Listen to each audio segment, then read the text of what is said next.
Eu já falei para vocês aqui, né, sobre perenidade, né, sobre a perenidade desse ministério. E quando a gente fala sobre perenidade, está falando sobre permanência, sobre longevidade, sobre duração, né, sobre não ser algo passageiro.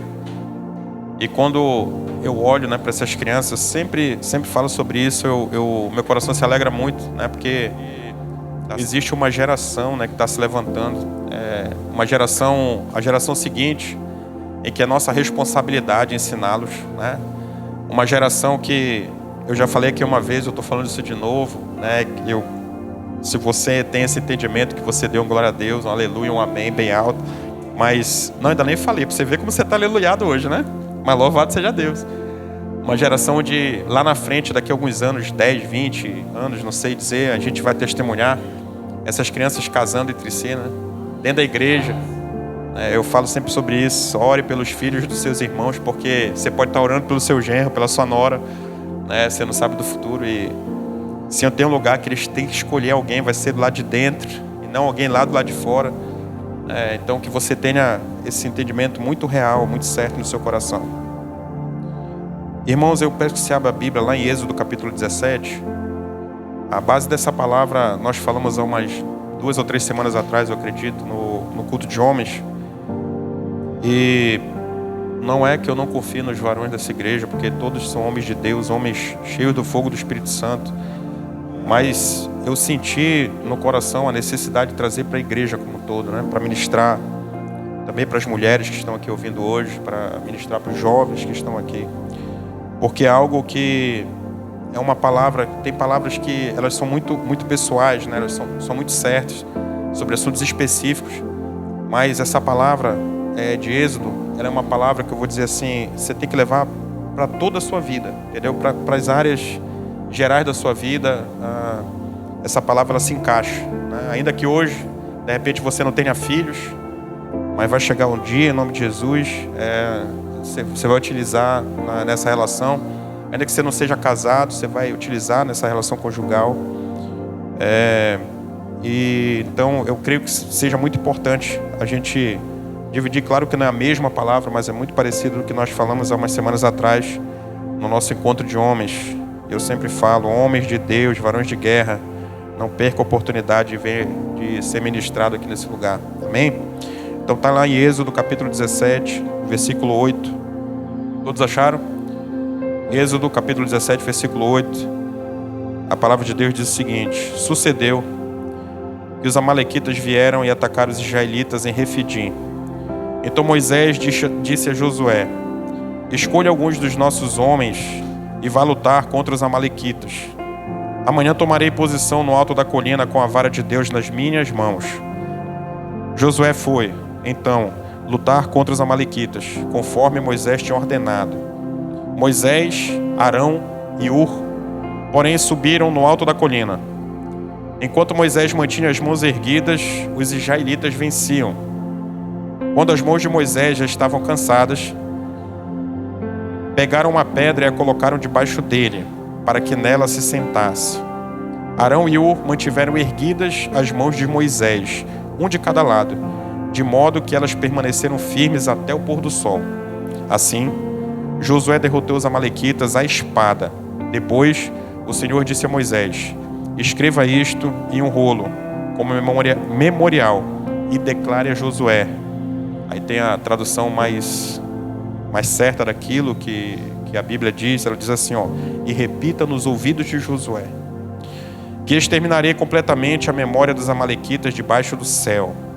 Moisés construiu um altar e chamou: o Senhor é minha bandeira, ou Yahvé Nissi.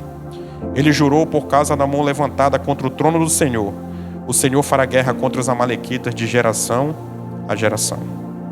Vou ler somente até aí.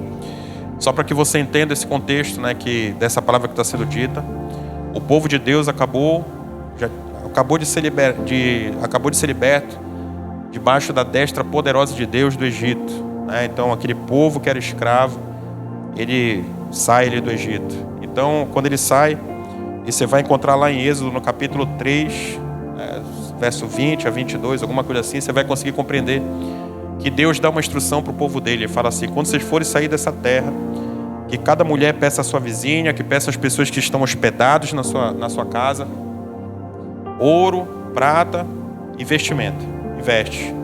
E mais tarde, você vai ver lá em Êxodo também, aí eu não recordo, acho que é no capítulo 12, se eu não me engano, se me salva a memória, ele vai dizer que quando eles saem do Egito, isso acaba acontecendo, elas pedem ouro, prata e vestes, e eles saem. Esse é considerado despojo do povo do Egito. Quando a gente fala sobre despojo, você entenda, o despojo é quando há uma guerra e um povo é despojado, ou seja, eles acabam retirando aquilo que tem valor. Então o despojo que o povo de Israel leva do Egito é justamente essas joias, Leva ouro, leva prata e leva muitas vestes. Então quando eles vão peregrinar pelo exército, eles se encontram com o povo, o povo aí amalequita. E esse povo, quando olha para Israel, ele consegue ver um povo disperso, porque nós estamos falando aí de mais de 1 milhão de pessoas. Então é um povo que para aquela geração era um povo que não estava sendo protegido, porque para haver proteção naquele momento eles se refugiavam em fortalezas. Então, aos olhos dos amalequitas, o povo de Israel era um povo que estava no cenário de fragilidade. Então o que é que eles fazem? Eles vão e atacam o povo de Deus, acreditando que somente as fortalezas seriam suficientes para proteger aquele povo. Mas a grande notícia que eu tenho que dar para você é que ainda que você não esteja dentro de uma fortaleza hoje, você tem um Deus que te protege. Então, esse povo de Deus vai experimentar exatamente isso. Então o povo amalequita avança contra o povo de Israel lá em Refidim, e o povo de Israel vai se defender. E Moisés estabelece uma estratégia. Ele fala o seguinte: vou levantar um valente, que era Josué, e Josué vai ser o general de guerra nessa batalha. Mas, eu falo assim, um mar desse tamanho não significa dizer que Moisés ficou parado. Então ele sobe a uma colina, Moisés, Arão e Hur, e vão interceder pelo povo. Então eu queria falar tudo isso para você. E agora eu queria falar sobre alguns aspectos importantes dessa palavra. E o tema dessa mensagem é crentes posicionados, a oração de guerra. Primeiro aspecto é que todos nós somos livres. Primeira, Senhor. Primeira de hoje. Vou repetir que você não entendeu. O primeiro aspecto é que todos nós somos livres. Mas não significa que não temos lutas. Então aquele povo de Israel, similar ao que acontece nos dias de hoje, aquele povo ele estava experimentando da liberdade, mas não significa dizer que não tem lutas. Quando aquele povo sai do Egito, a palavra de Deus, você vai ver lá em Êxodo capítulo 33, ela vai dizer que eles vão se dirigir a uma terra que emana leite e mel. Eles estão indo para a terra prometida, sim ou não? Eles estão indo debaixo de uma direção de Deus, sim ou não? Mas por que teve batalha? Quando a gente lembra dos livros infantis, eu quero falar sobre infantilidade agora, você consegue ver que a historinha é sempre assim, Teve uma luta, e alguém era oprimido, aí de repente alguém libertou. Não é assim? Aí depois que liberta, o que acontece? Aí é só festa, é só notícia boa. Aí a menina que limpava o chão que vira rainha lá, casa com um cara lá que é rico e vira rainha. Não é assim? Isso é um conto de fadas.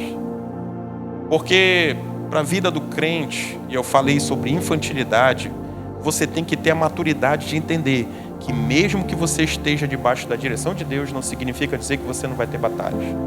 É isso que você tem que entender.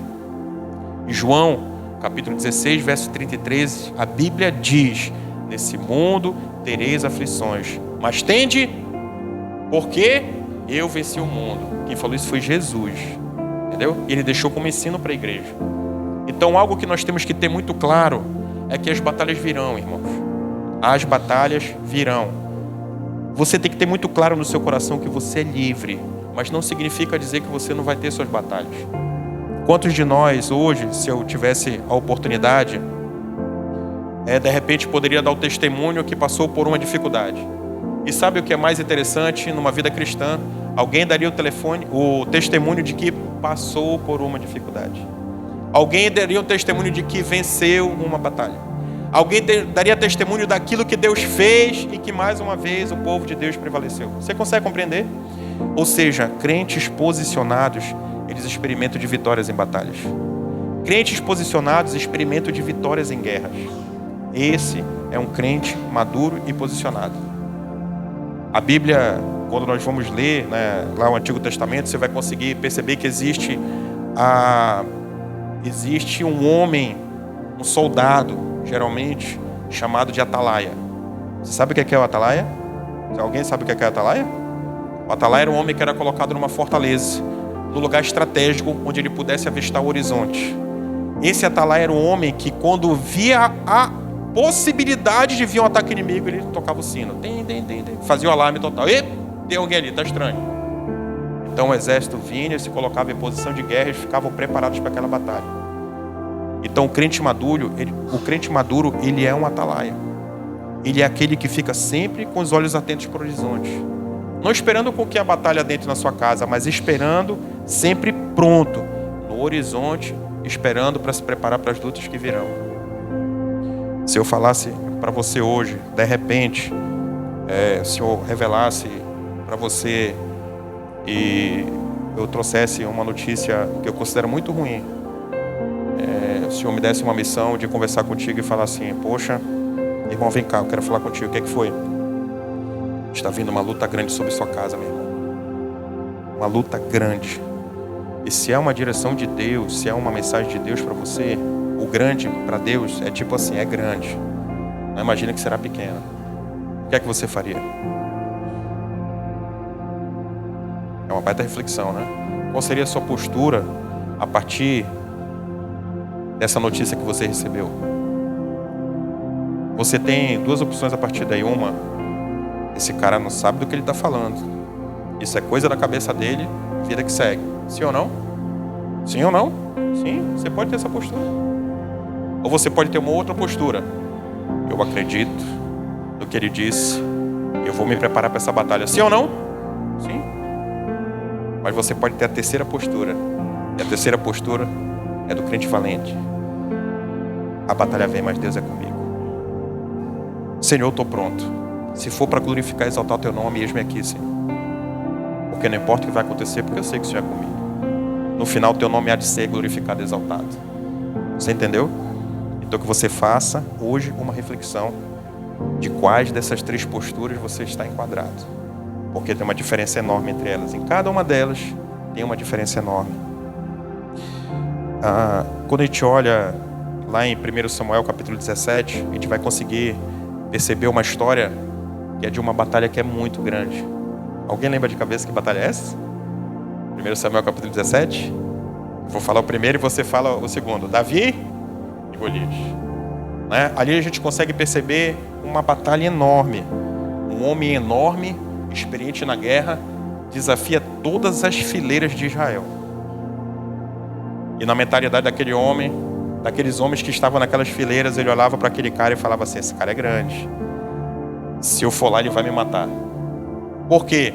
Porque eles tinham somente uma certeza. Eles estavam alicerçados na certeza daquilo que eles poderiam fazer. Aí de repente aparece um menino jovem, que não era o mais experiente nas batalhas, mas já tinha vivido algumas delas, matando leão e urso, né? Então não era alguém que não conhecia as batalhas, já conhecia. Mas aquele menino, ele tinha uma mente diferente. Uma mente de um crente firmado, de um crente maduro, como eu diria hoje. Qual é a resposta que aquele menino dá para o gigante? Você vem contra mim com escudo e espada. Eu vou contra você em nome do Senhor dos Exércitos. Ou em nome do Deus vivo. Ou em nome do Senhor dos Exércitos de Israel. A tradução que você quiser vai encaixar. Você consegue compreender a diferença? Então hoje, que você entenda que você é livre. Mas não significa dizer que você não vai passar por batalhas. Não significa dizer que em determinado momento, de repente, não haja necessidade de você entender que você está dentro de uma luta. Então que você saia daqui hoje com duas opções. Ou você vai fazer, de repente, se comportar como você fez até hoje. Ou você vai se preparar para aquilo que virá. E em nome de Jesus você vai prevalecer, porque Deus é bom. Amém? Então, diante desse primeiro tópico, de somos livres, mas não significa dizer que não tenho luta, eu tenho uma notícia para dar para vocês. Nós estamos em guerra. Se eu falo para você hoje, trago essa notícia e falo assim: irmãos, nós estamos em guerra. Você vai concordar comigo? Irmãos, nós estamos em guerra. Você concorda comigo? Você concorda comigo?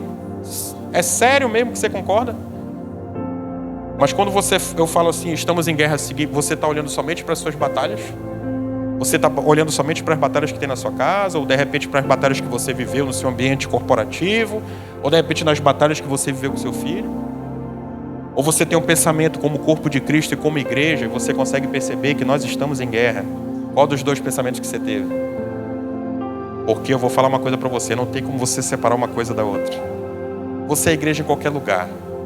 Onde quer que você adentre com a sola dos pés, seja ele direito ou esquerdo, seja a ponta da sua unha, ou você pode entrar até plantando bananeira, a escolha é sua. Mas onde você adentra, você tem que entender que você está em guerra. Que a todo momento há um levante contra a igreja de Cristo.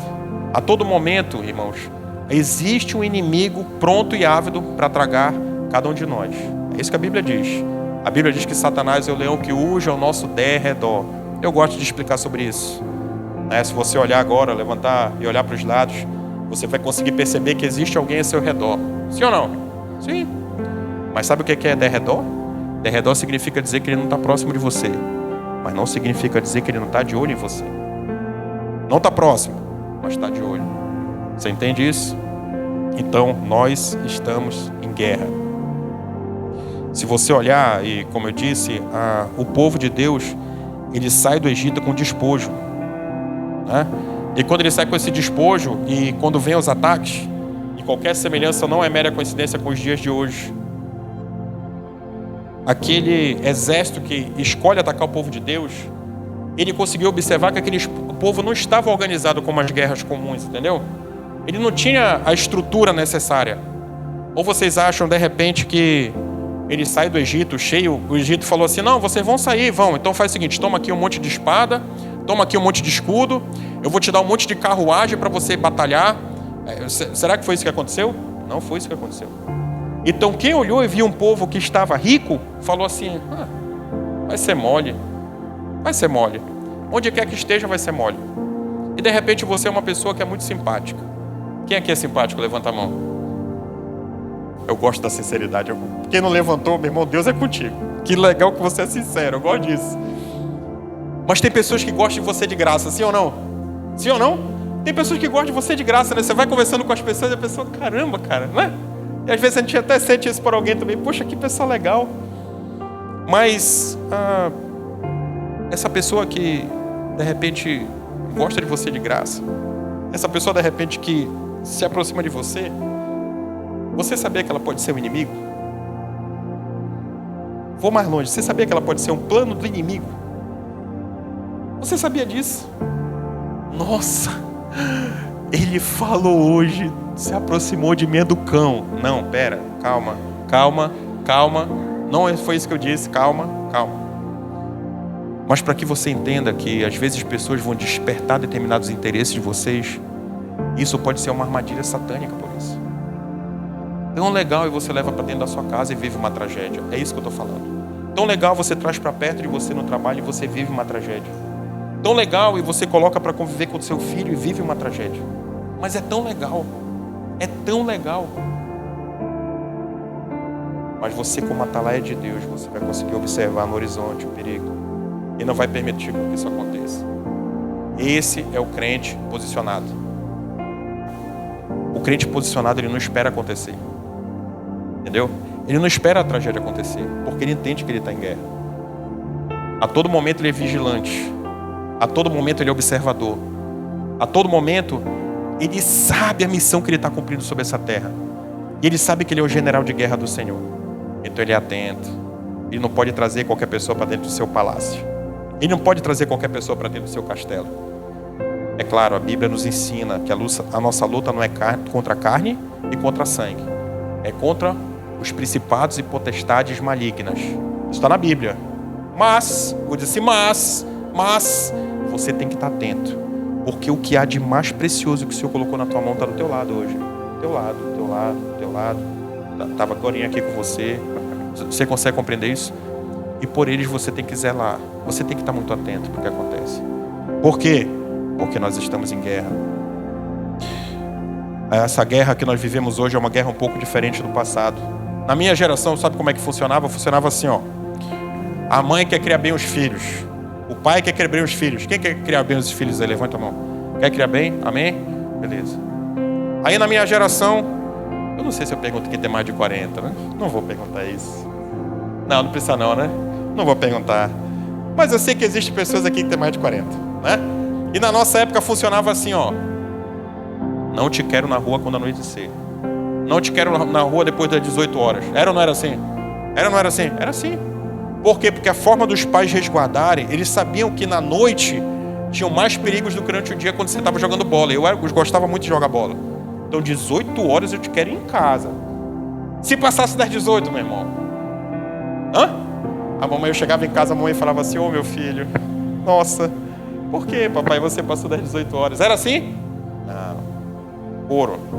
Ouro. Às vezes a bola estava muito top, eu olhava assim, mas tá muito, não, eu vou apanhar, mas vou jogar, tá top. Aí pegava o couro em casa, mas jogava. A gente tinha a balança, né? A balança da peia em casa. Lá em casa funcionava assim. Só que hoje, irmão, está acontecendo de uma forma diferente. Hoje você não pode mais falar assim, 18 horas eu te quero em casa, empurrar a criança para dentro do quarto com o computador. Sabe por quê? É mais perigoso lá do que na rua. Você conseguiu compreender? Hoje está mais perigoso você isolar alguém dentro de casa e deixar com que ela passe noites adentro, numa máquina, ainda que ela não tenha contato nenhum com a rua. É mais perigoso do que você deixar a criança na rua até 19, 20 horas. Entenda isso. Entendeu? Porque tem acesso a um mundo de oportunidades que a maioria, dependendo da idade, não está pronta para poder perceber que é um problema. Poder perceber que é um perigo. Entendeu? Daí a necessidade dos atalaias, que eu falei agora há pouco. Por quê? Porque nós estamos em guerra. Entenda isso. Um tempinho atrás, agora, recente, a gente fala sobre guerra. E quando eu casei com essa senhora, ela me pediu em casamento, ela pode contar essa história depois, mas é verdade. É verdade. Não, é sério, você não acredita, né? Eu não minto, é verdade. Depois vocês perguntam, foi ela que me pediu em casamento. E eu agradeço muito a Deus por isso. Oi? Tá, você sabe. Valia muito aquela época, entendeu? Então assim, quando nós casamos, fica até emocionado, até esqueci o que eu ia dizer. Lembrei agora. Quando nós casamos, e pela graça de Deus, pela misericórdia abundante de Cristo, ela foi alcançada, né, por Jesus. Antes de nós casarmos, nós estávamos separados. Então ela me apresentou Jesus e eu me converti. E tivemos uma série de lutas na expectativa de que Deus ia fazer. Olha, meu Deus. Pronto. Então nós começamos a ter uma série de batalhas. E convertido, eu comecei a orar para o Senhor e perguntava para Ele o porquê. Por que nós passamos por essas lutas? E chegou um determinado momento e a gente foi levantado líder na igreja e vez ou outra a gente tinha um problema. Entendeu? E passou mais um tempo e vez ou outra tinha um problema. E passou mais um tempo e mais outro. Eu falei, não, isso está errado. E eu recordo que nós tínhamos uma líder e assim que nós nos convertemos, uma vez eu passei um constrangimento muito grande, porque tudo que a Carla fazia, eu sabia que eu podia recorrer. Era Deus? Não, era Carol Inhamuns, a minha líder. Porque no discipulado, ela chamava a atenção da Carla e eu achava o máximo, sabe? Eu vibrava mais que um gol do Botafogo. Só pra você ter uma ideia, quando ela chamava a atenção, eu falei que estava errado, entendeu? Só que aconteceu, quando foi uma vez, a Carla tinha feito algo e eu fui chegar para a Carol e a Carol trabalhava comigo. Eu era chefe da Carol, pra vocês terem uma ideia. Eu cheguei, Carol, não vai acreditar, Carol, puxa a Carla assim. Ela olhou para mim com um semblante muito sério, e quem conhece a Carol sabe que ela é séria. Ela falou assim, meu irmão, você entendeu que eu era chefe dela? Alguém entendeu? Entendeu? Eu era chefe dela, beleza. Meu irmão, você tem que encontrar o caminho da paz dentro da sua casa. Não sou eu que vou encontrar esse caminho. Irmãos, eu acho que se o shopping tivesse um estacionamento subterrâneo, eu tinha me enterrado de vergonha. Entendeu? Eu tinha me enterrado. Eu falei, não. Aí vai falar o quê, né? Fechei assim, falei, não, entendi. Eu fui, tipo assim, sabe o cachorro que pegou uma pedrada? Quem sabe? Voltei pro meu lugar, eu fiquei pensativo, rapaz. Parece que o mundo perdeu a cor. Eu falei, cara. Só que eu me dei conta e a necessidade de despertar da maturidade dentro de cada um de nós. Ela tinha razão. Entendeu? Eu queria que ela resolvesse os problemas da minha casa. Você entendeu isso? E muitas vezes a gente acaba se comportando exatamente assim. Vamos chamar o pastor e a pastora, porque eles vão resolver. Não vamos resolver.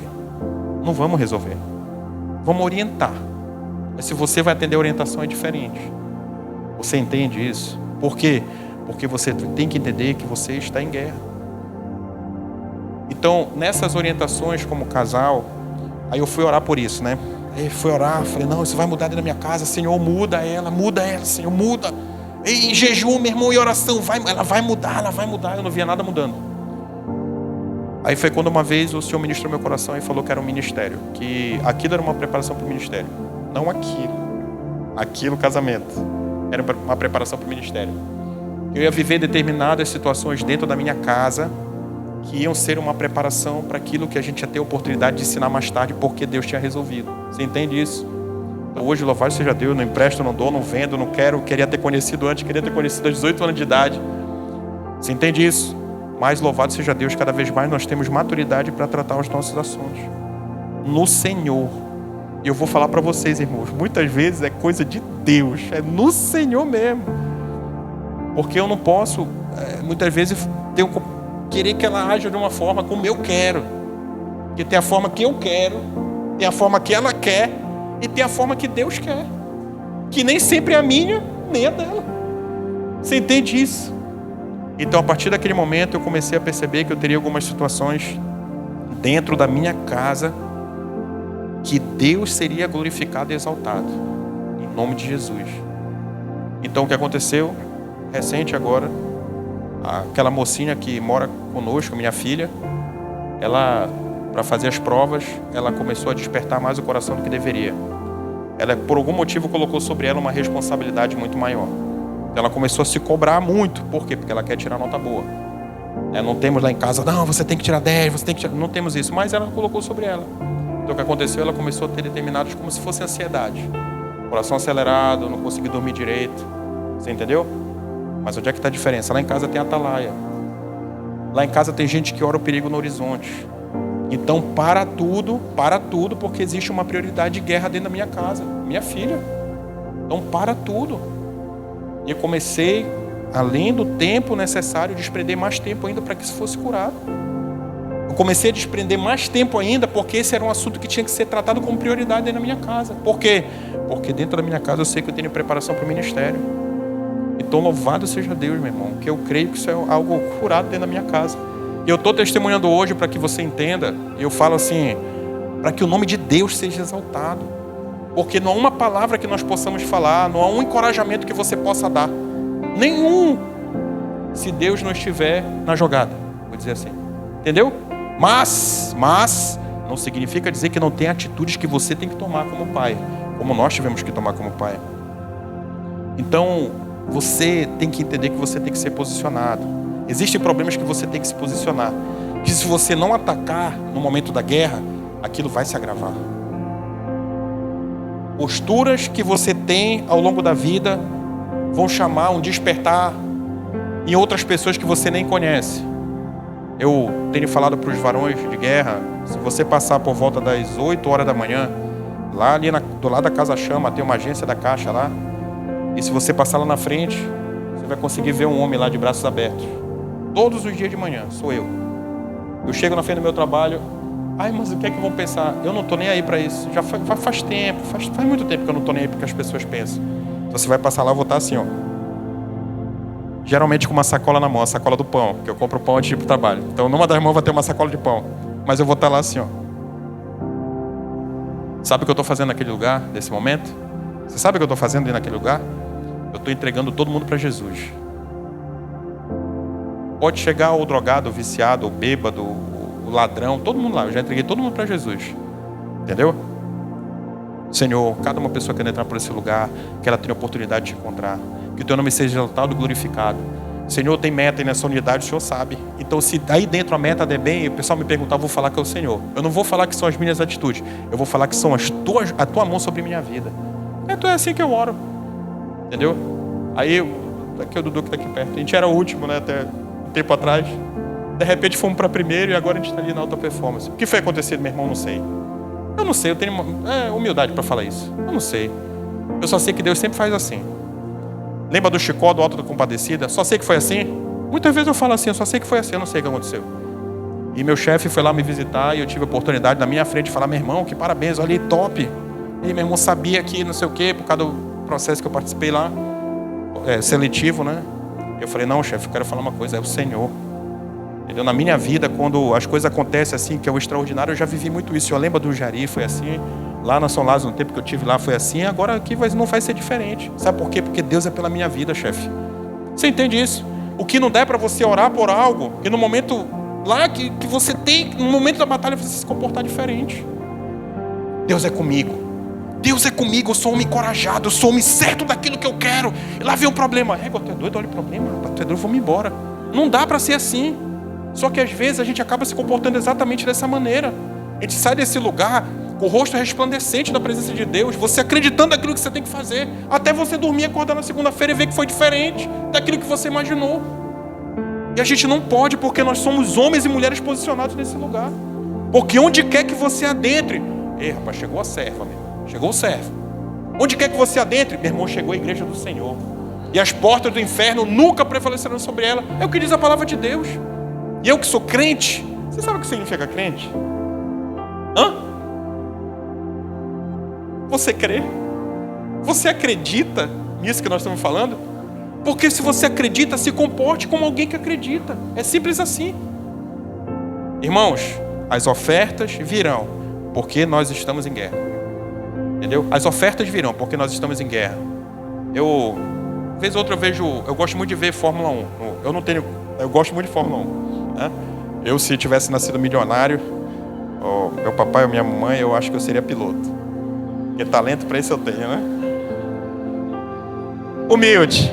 E sempre fui humilde, sempre fui humilde. Não é não? Olha aí, testemunho. Olha, sempre fui humilde. Só que aí eu vejo Fórmula 1, meu irmão. Aí eu vejo pregação também, gosto muito de ver debates teológicos, porque eu gosto de estudar. Só que vez ou outra eu entro no YouTube, tá lá uma mulher dançando, tá falando sobre relacionamento, o que tem que fazer. Aí eu falei, caramba, velho. Porque tem inteligência artificial, não tem? Alguém não sabe o que é inteligência artificial? Geralmente ela te empurra para aquilo que você pesquisa. E teve um tempo que eu entrava e tinha um negócio, eu falei, meu irmão, que onda é essa? Porque não tem inteligência artificial, não pesquisa essas porcarias, entendeu? Por que acontece isso? É batalha, varão. São as ofertas que você não está livre de receber. Nenhum de nós está livre de receber. É por um clique. Por um clique, você coloca Deus longe de você, num clique. Num clique, você se distancia de Deus, você deixa com que o pecado adentre na sua casa. E se você é um varão e sacerdote, você afasta a sua casa de Deus. Porque você é o cabeça. Um clique. Um clique. Um vídeo mostrado para você em que você não se posiciona. Se você não se posiciona, você mostra que você é conivente. E já passei por isso. Eu tá ali, meu irmão, não mexo com ninguém. Vem o enviado do cão. Você lá, dá uma olhada aí, tá um vídeo de besteira, de bobagem. Só que sabe o que acontece? Eu não vou deixar com que ninguém influencie naquilo que eu acredito. Entendeu? Então nesse momento, não, varão. Que horrível, cara. Que horrível. Ou seja, não é o comportamento que ele espera, mas eu me posiciono. Que horrível. Que horrível. Entendeu? Eu não quero mais. E se insistir, eu falo, meu irmão, vem cá, deixa eu falar, cara, eu não gosto. Eu não curto isso. Eu não gosto. Entendeu? E não me manda no zap que eu bloqueio. E tem um monte de gente que está bloqueado, um monte de gente que eu não sei quem é, que eu não respondo nem oi. Enfim, são as ofertas. Elas vão bater na tua porta. Elas vão bater na tua porta. Por quê? Porque nós estamos em guerra. Então não se afaste de Deus por um clique, não vale a pena. Tem outro aspecto dessa palavra, que é a batalha física. Entendeu? Lembra que eu falei para você assim, nossa luta não é contra a carne, nem contra sangue, mas contra principados e potestades malignas. Isso é a Bíblia que diz. Mas se você observar, vamos falar sobre essa palavra um pouco lá do Êxodo? Foi assim, não foi? E veio a guerra, e Moisés falou com os homens, vamos todo mundo se ajoelhar, vamos abrir um jejum, e Deus vai vencer. Foi assim? É assim que está na Bíblia? É assim que está na Bíblia? Mas poderia ser assim? Poderia ser assim? Poderia.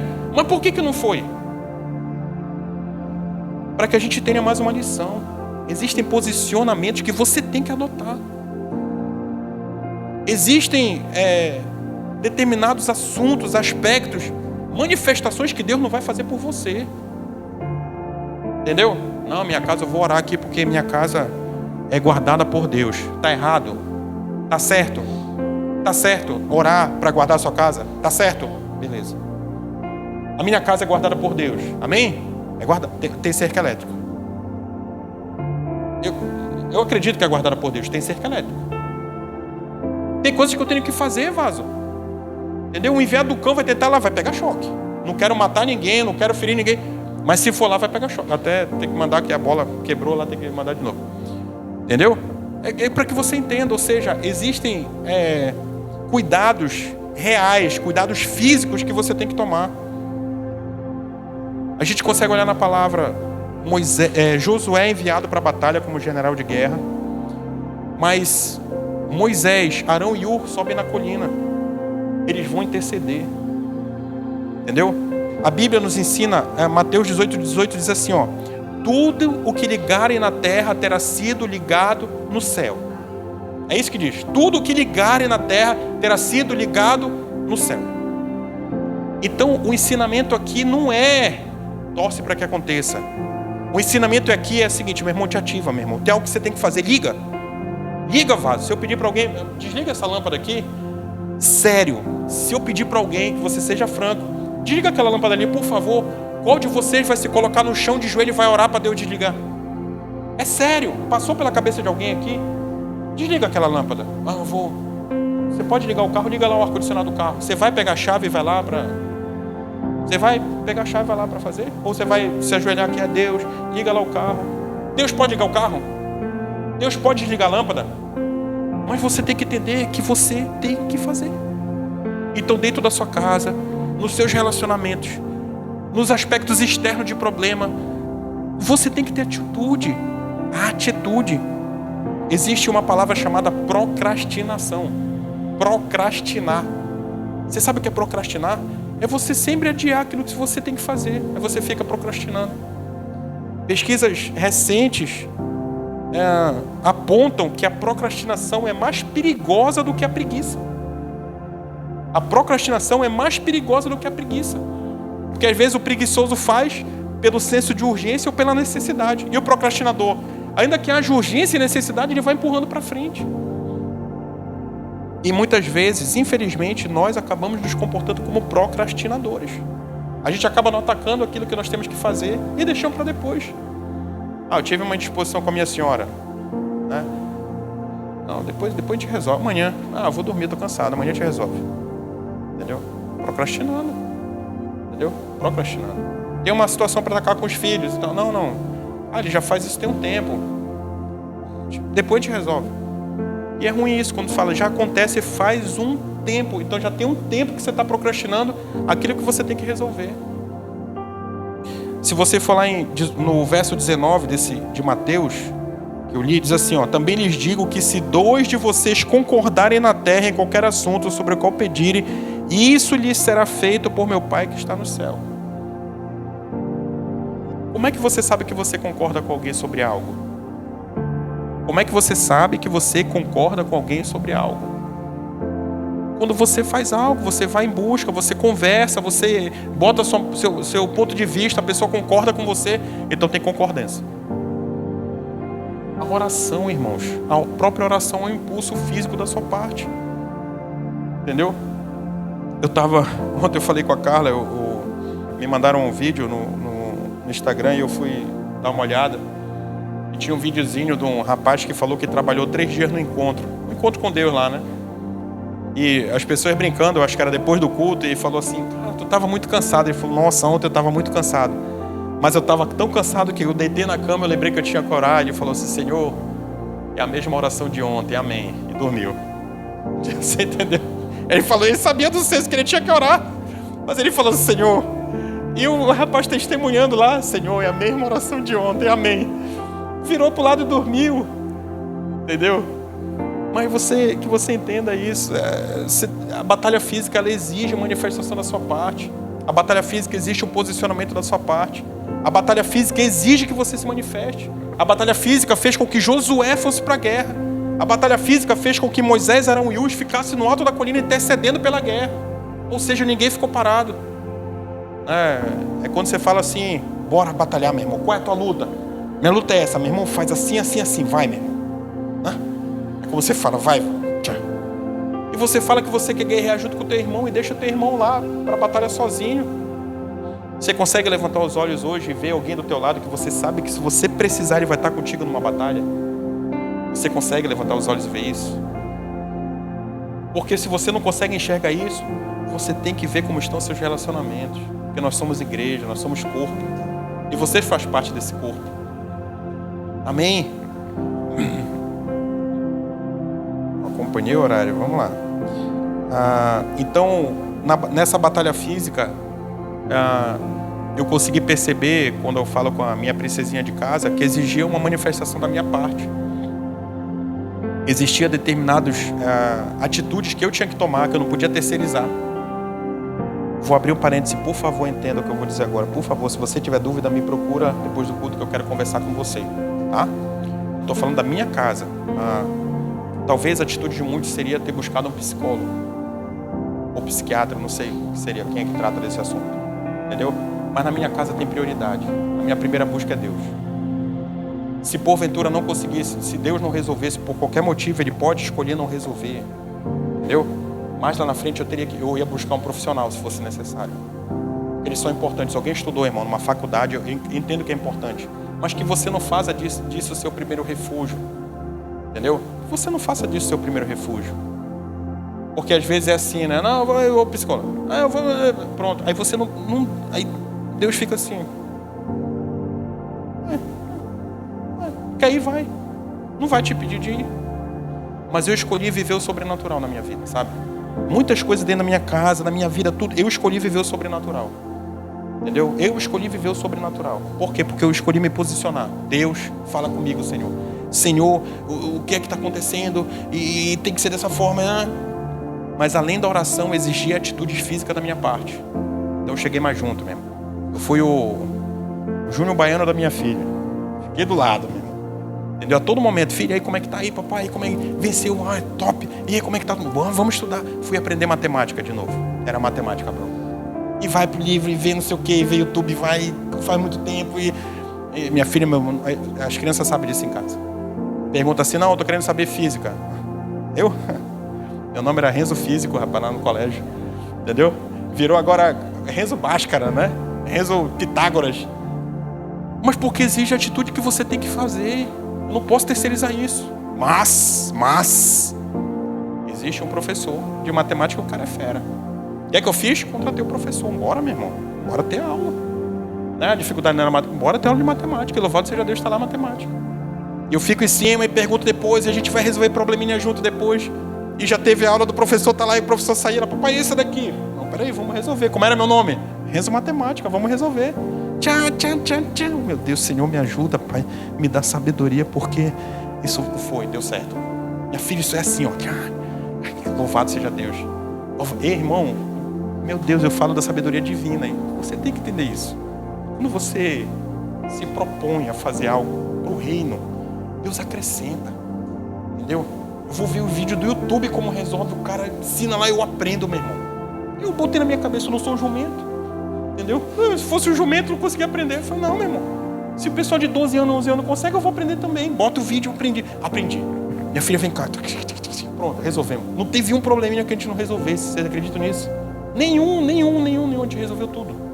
E vem a prova e vamos ficar aí, estuda do lado, estica do outro. E pronto, louvado seja Deus. E Deus é bom, e tem sido bom, e louvado seja Deus por isso. Só para agradecer o nome dele. Então, que você entenda que nessa batalha física, e você tem que associar isso no seu coração, exige atitudes que você tem que ter. Atitudes que você tem que ter. Que se levante nesse lugar. Homens e mulheres que resolvem. Entendeu? Que se levante nesse lugar, homens e mulheres posicionados. Homens e mulheres de atitude. Homens e mulheres que não sejam procrastinadores. Porque existe um chamado da parte de Deus para cada um de nós. Em todos os ministérios da família, em nome de Jesus. O outro aspecto é a batalha espiritual. É incrível isso aqui, né? Porque a Bíblia diz assim, enquanto Moisés permanecia com as mãos levantadas, o povo de Israel prevalecia sobre a guerra. Quando Moisés baixava as mãos, aí os amalequitas prevaleciam nessa guerra contra o povo de Israel. Aí aqui, irmãos, eu quero falar com vocês um pouco sobre o sobrenatural. Sobrenatural. Porque se você sair daqui e falar assim, não, já entendi. Entendi tudo hoje mesmo. Eu tenho que ser de atitude. Tudo que tiver agora eu vou atacar, eu vou pra cima, eu vou resolver, eu vou...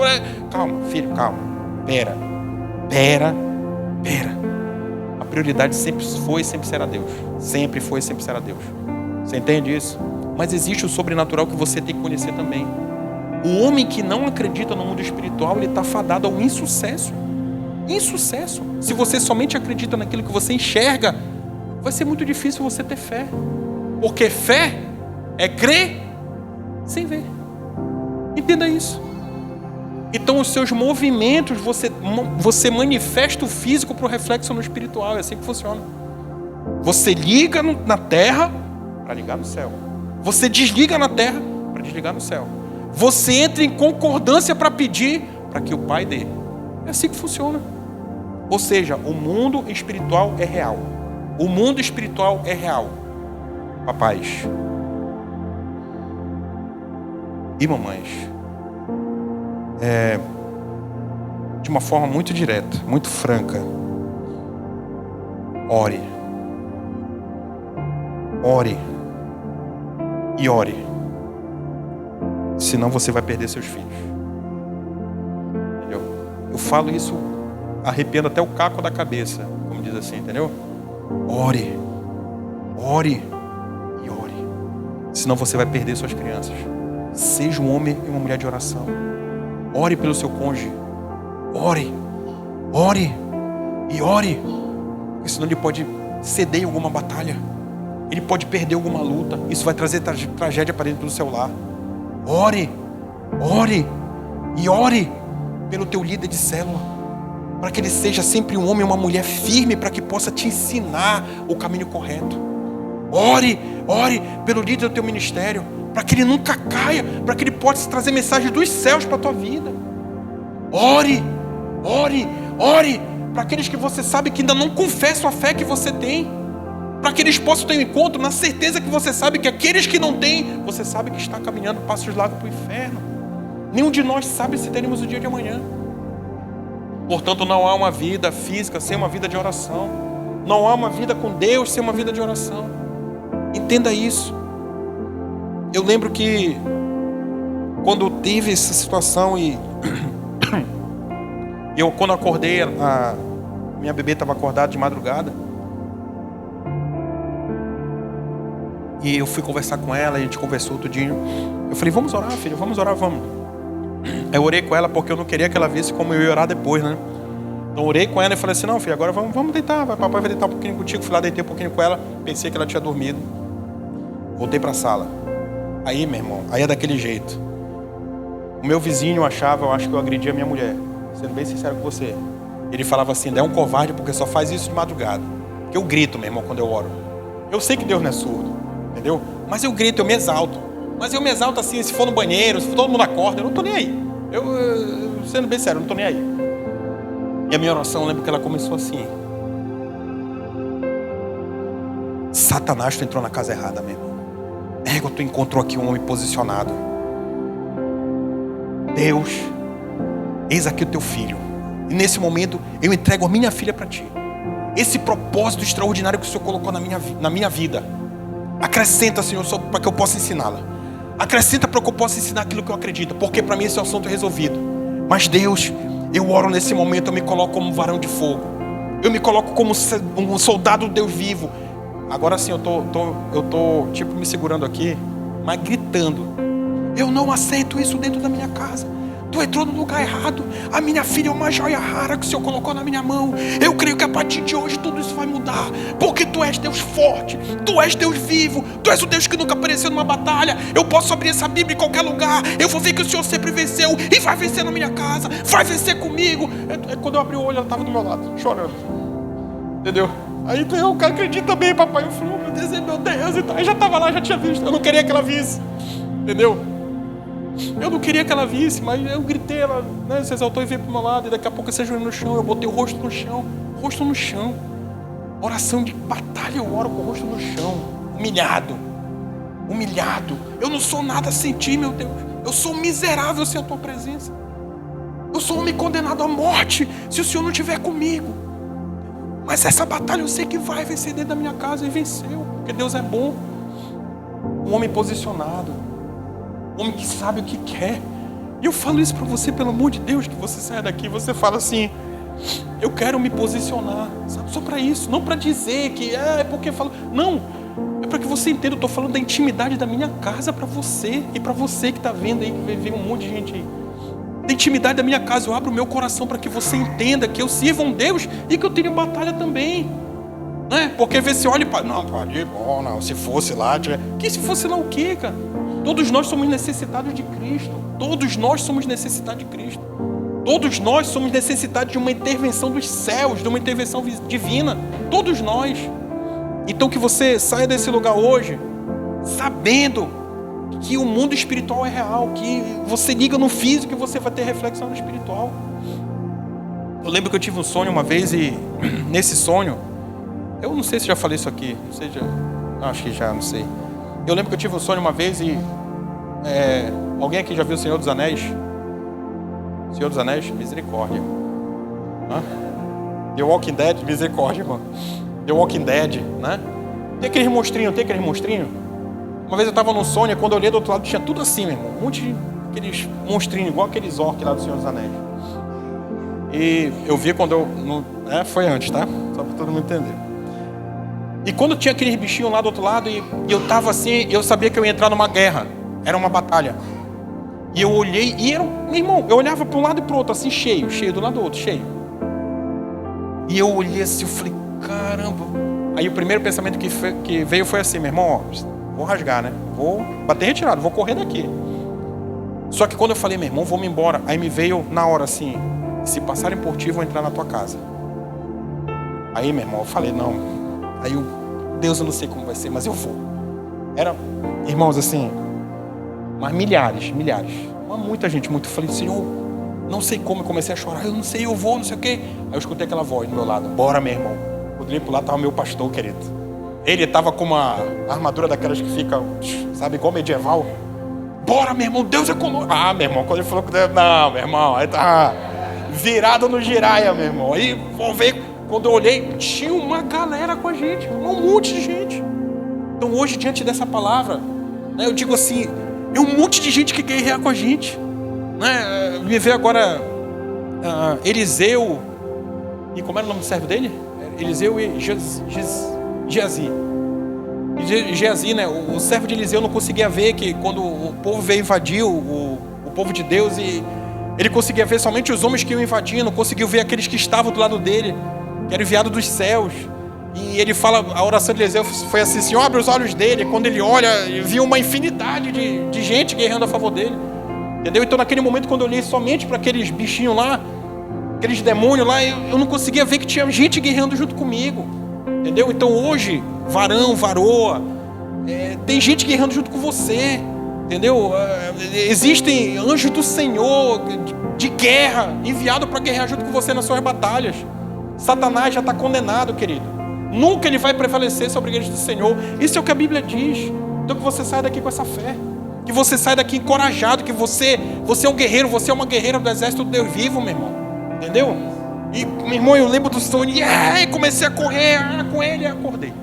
Eu falei: caramba, bicho, era para ter deixado nem a primeira espadada, né, enfiada. Mas você entende isso? Ou seja, saia daqui encorajado hoje desse lugar, tomando uma postura diferente, em nome de Jesus. E há batalhas que você vai precisar de ajuda. Há batalhas que você vai precisar de ajuda. Você olha que Moisés está orando ali naquele momento, intercedendo, e as mãos dele começam a cair. E a Bíblia diz que Arão e Ur, cada um segurou de um lado dos seus braços para que permanecessem levantados. A Bíblia diz que colocaram pedras embaixo dele para que ele pudesse sentar. Ele estava cansado. A gente está falando de um homem de 80 anos, né? Você entende isso? Ou seja, Moisés, meu irmão, o cara que falava com Deus, querido, ele precisou de ajuda naquele momento para que Israel prevalecesse naquela batalha. Moisés. Vá ler Êxodo. Você vai ver quem é Moisés. O homem de Deus é conhecido como líder, meu irmão. Entendeu? Moisés precisou de ajuda. Aí você vai achar e ver assim: não, eu vou só. Eu vou. Eu falo que eu orei, irmãos, por isso, para que você entenda, mas minha mulher orando junto, meu filho também orando. Entendeu? Na minha casa é assim, olha, tem uma situação, meu irmão, bora. Os guerreiros estão aqui, são um exército, querido. Tá todo mundo junto. Meu amor, a Carla que veio conversar comigo primeiro, e não, a gente conversou, não, vamos orar, vamos se posicionar. Meu filho, olha, a situação é essa, vamos, não, bora para cima. Entendeu? Por quê? Porque nós somos um exército mesmo. Entendeu? Lá em casa é assim, batalha, bora batalhar junto, vamos guerrear. Então, que você entenda que você também vai precisar de ajuda. A Bíblia em Eclesiastes 4:9 diz assim, ó, é melhor serem dois do que um, porque maior é a recompensa do trabalho de duas pessoas. Se caírem, um levantará o outro, mas pobre do homem que cai e não tem quem o levante. Pobre do homem que cai e não tem quem o levante. É melhor serem dois do que um. Por isso a aliança perfeita do casamento, somos dois batalhando. Dois na mesma batalha, dois ligando na terra para ligar no céu, dois em concordância para que o Pai possa dar a todo momento. Você entende? Então, você entenda, que você leve hoje no coração também que existem batalhas que você vai precisar de ajuda. Eu já falei aqui, quando uma época eu me interessei por uma outra pessoa e pedi ajuda do meu líder e pedi ajuda do meu pastor, e pessoas falaram que eu tinha que falar para Carla, meu pastor falou isso, tinha que confessar para ela, foi um problema para mim, eu fui lá e confessei. Entendeu? Mas, ou seja, eu tentei guerrear sozinho 30 dias, sozinho. Tentei em jejum, em oração e fugindo do perigo, do problema, eu não consegui. Mas quando eu busquei a instrução, quando eu busquei ajuda, eu fui curado naquele momento. Louvado seja Deus por isso. Então, para que você leve hoje aqui, que você não está só. Entendeu? Fica de pé, só para parecer que está acabando. Fica de pé em nome de Jesus. Eu quero hoje, diante dessa palavra, falar contigo e eu quero te desafiar hoje. Eu sei que eu estou aqui diante de homens e mulheres que querem de Deus, e eu quero fazer um desafio para você, para ele também. Em nome de Jesus, essa tosse vai sair. Eu quero te desafiar. Se você, hoje nós falamos, hoje sobre crente posicionado, oração de batalha. Se você até hoje, feche teus olhos para você dar oportunidade para aquele irmão que está envergonhado, para que dê oportunidade para ele vir aqui na frente sem que ninguém veja. Se de repente essa for a vergonha do seu coração, eu digo para você que isso não vem de Deus, mas para que você entenda que seus irmãos estão de olhos fechados. Então nesse momento eu quero te desafiar. Se de repente você está hoje numa batalha, se você está hoje num problema que você entende que é grande, ou que já faz muito tempo que você não conseguiu resolver, e que até hoje você batalhou sozinho, entendeu? Eu te convido a dar um passo aqui na frente.